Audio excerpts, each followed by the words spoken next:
welcome to another tips and tricks video here on Dole of Wishes and Castle Dreams. My name is Castle Kara. So glad you could join us today. I've got another great review for you. This time we're going to be looking at the Caribbean Beach Resort. This is considered a moderate resort, so Disney does 3 levels of basically cost. You've got your value resort, which is your least expensive resorts, then your moderate resorts, and your deluxe resorts. And really the difference between the 3 levels is going to be room size, kind of.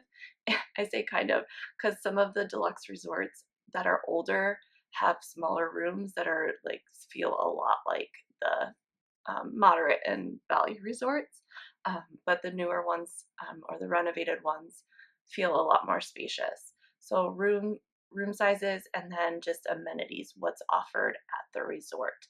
So being a moderate resort, that means middle of the road pricing and middle of the road amenities. So not like over the top like the deluxe ones, but also not like bare minimum like the value ones. So the moderate resorts are really nice if you can swing it. If you're going to spend a little bit more time at the resort, they're definitely worth paying a little bit extra for. But if you're just there for the parks, I usually like to recommend staying at a value resort if you're just not going to use those amenities as much. Let's talk transportation. So you might fly into Orlando, you might drive into Orlando. If you're flying, unfortunately, they no longer offer the Magical Express, which was a free bus service from the airport to the Disney resorts. Very sad, I know. They do have a Mears shuttle now, but you do have to pay for that. So you can do that. They also brought back the minivans, like Minnie Mouse, play on minivans. They're really cute. They're all red with white polka dots on them. They brought those back. That you can use those to get to the resort you're staying at. They are a little on the pricey side. We usually Uber. You can Uber or do any kind of rideshare as well. And if you are driving, I like to point out that now Disney charges to park overnight at their resorts. So if you're just going to a resort for like lunch or dinner, you won't have to pay anything. However, if you are parking there overnight because you're staying there, they will charge you each night to park. It's an extra added cost that most people don't realize is going to be there. So I like to warn people so they can put that into their budget. And you will also, if you're driving, have to pay to park at the parks as well. So make sure you add that cost in there. You can pay a little bit extra at the parks too if you want to park closer to the park, or if you don't mind taking the trams are back, yay. You could take those from your parking spot up to the park now, or you can pay a little bit extra for their preferred parking and park nice and close, or you can take rideshare and you get pretty close with those to the front of the park as well. Or Disney has some free transportation. They have a bus that runs from all of the resorts to all of the parks. They typically have a schedule that you can check out. I believe there's even an app now that you can use to check before you leave your room, so you're not standing at the bus stop forever. Just know at the busy times, and there's usually a long wait, just because a bus is coming at a certain time doesn't necessarily mean you'll be able to get on it if the bus is full. So you need to make sure you give yourself plenty of time if you are using the Disney bus transportation. So the pros are it's free with your trip. You don't have to pay for it. The cons are that it does take a long time, especially early in the morning or late at night when there's a huge line. It can take a long time. What I love about the Caribbean Beach Resort now is that it is on the Skyliner route. If you're not familiar with the Skyliner, it's the air transportation, I guess, not air, but like you're up in the air, little carts that move. I love the Skyliner. It's like one of my favorite things. Like I just will sometimes go and just ride it around because it's so pretty, it's so relaxing and peaceful up there. It's just, yeah, I love it. And the Caribbean Beach Resort is on the Skyliner route, so that will take you to both Epcot and Hollywood Studios, and it's actually right by the hub of the Skyliner. So the hub is like if you're staying at Pop Century or Art of Animation, you'll come into the hub and you'll have to switch to different tracks to get to either Epcot or Hollywood Studios. But the Caribbean Beach Resort is right at the hub, so you don't have to take a Skyliner to the hub. You're already there, and you can pick if you want to go to Epcot or Hollywood Studios. So I love that. Again, early in the morning, late at night, there is a line. It can get crazy. I have teenagers who don't like to get up early in the morning, so I don't have to worry about that usually. By the time we get going, it's usually not that bad. So that's why we love to take that. You can also take that to other resorts, like I said, the Pop Century and Art of Animation. Also, the Riviera is a really close Skyliner ride. So you could take that. Maybe you want to go there for dinner, or Topolino's Terrace is at the Riviera. It's a caricature breakfast with Mickey, Minnie, Donald, and Daisy, and they're dressed in like art like gear. Is super cute, lots of fun. It is one of the hardest dining reservations to get. You will have to make a dining reservation for it if you want to go there, but it is a short Skyliner trip from the Caribbean Beach Resort to go there. Some other food options, they've got a couple of options there. They've got like a quick service, and then they have a sit down restaurant. They also have a small store, like a souvenir shop that has some snacks in it. So you have that as an option as well. You get some grab and go stuff if you want to go back to your room. The quick service has some places you can sit, and of course the sit down service, you have to sit down. You can't, you don't take that with you. You would sit and eat there. It also has a bar right by the pool, super cute drinks. Here's one that I got with a fun little glowing cube in it. They just do really great work with their drinks there. So you can check that out. Which brings me to the pool, which is right by the little bar, or the bar is right by the pool, however you want to look at it. It's got a fun water slide, lots of just great theming around there. Kids love it. This is the main pool. Most Disney, I'm pretty sure, yeah, most Disney resorts, I think all Disney resorts, yes. Well, all Disney resorts have at least one pool, let's put it that way. But most of them also have what we call quiet pools. So you have your main pool, like this one, and you have like one or two or maybe more, if depending on how big the resort is, quiet pools. And they call them quiet pools just because they don't have anything fancy. It's just a pool with chairs around it. So there's no like slides or really theming around it. It's just a pool. And typically the kids are gravitating towards the main pool with all the fun stuff, and typically the adults gravitate towards the quiet pool.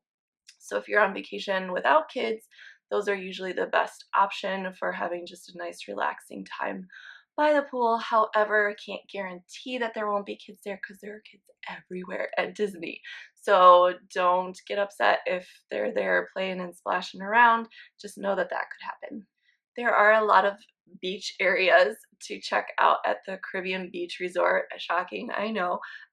They typically have like chairs and hammocks and that kind of thing set up. It's really cute, really relaxing. However, you are not allowed to swim in the lakes due to alligators. Alligators are everywhere in Florida. If you see a lake, just assume there's an alligator in it. A friendly little tip for you. But they're really pretty. Like, here's some views that I took from our trips there. It's just such a pretty resort. It really is. They've got some great views.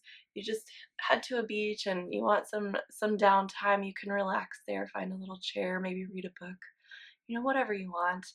It's just very relaxing and low key. A lot of Caribbean vibes. It's a lot slower pace there. It's just really nice. It is a very large resort. It's spread out over a large area. So when you make your reservations, they have like what they call preferred rooms, and that typically just means you're paying a little extra to be closer to like the main pool and the food court and food options, that kind of thing. Because if you're in one of the farthest rooms out, it can easily be like a 15-minute walk to get to the buses or the front lobby. So just keep that in mind. You can ask to be moved closer without paying once you get there. My recommendation for the best chance at that, because they can say no, they don't have anything, but if you're really nice and you go up there and you're like, it's really far. Is there any way we could get closer to like the pool or the food court, whatever you want, or the Skyliner, whatever you want to be closer to? You can always go and ask. If you're going to do that, don't touch anything in the room. Okay, as soon as like you see your room and you see it's too far, immediately don't even go in there. Just like go directly to the front desk. Tell them that you haven't touched anything in the room, because they appreciate that, and they're more likely to grant your request. I've done it a few times. I've never had a problem with it yet, but we don't typically go when it's like crazy busy. So if you go in a really busy time, they might not be able to accommodate that, but it doesn't hurt to ask. And so I like to throw that out there just in case. I also wanted to mention these right here. They're so cute.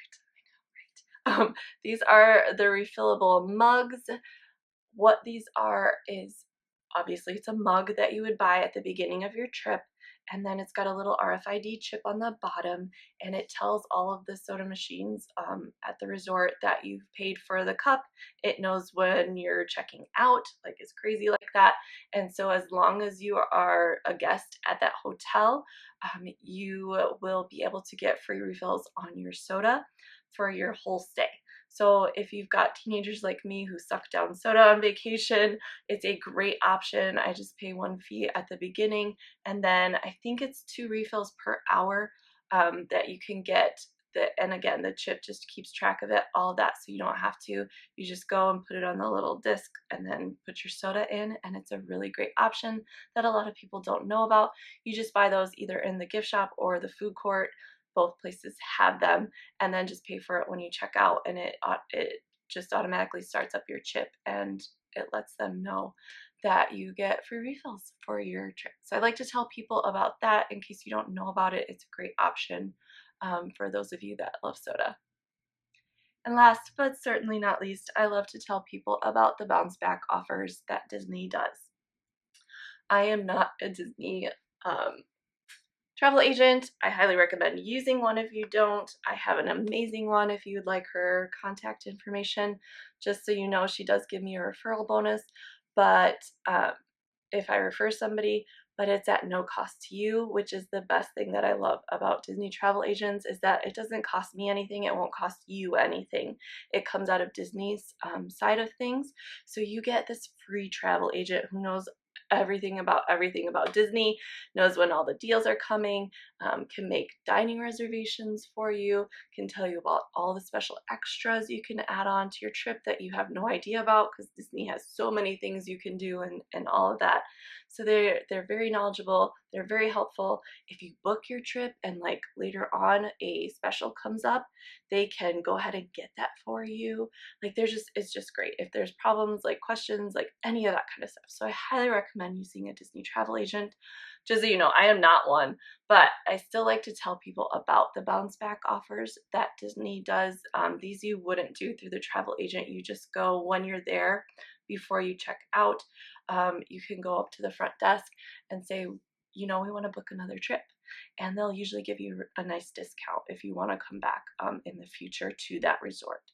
So you can check that out. If you're not going to do those, though, I highly, highly recommend using a Disney certified travel agent. They are certified for Disney, and I would use one of those because they're usually the most knowledgeable, and also they get all of the heads up on things that are coming before even the general public. So they'll be able to let you know before those deals even hit the public. Again, if you would like the contact information for my travel agent, you can either comment below or you can shoot me an email. My email is dolewhipandcastle@gmail.com. If you have any questions about the resort or Disney or anything like that, love to hear from you down below as well. We love always interacting with all of you. It's like our favorite part. It's my favorite part anyway. I can't speak for everyone else, but it's my favorite part. So please don't be shy. Comment below. Also make sure you're checking out our other playlists. We do other tips and tricks for visiting the park like this. We also do copycat recipe videos and Disney crafts. So if you are interested in any of those things, check out our playlist. They're pretty extensive. We've got lots of great content here on our channel. So make sure you also subscribe if you haven't already and join our YouTube family. We love you. Join our family. It's amazing. Ohana, right? And tap the bell so you don't miss any of our future episodes. We also do some Disney giveaways too, so you're gonna not want to miss out on those. I think that's it. I'm so glad you could join us today. Thank you so much for stopping by, and we hope to see you real soon.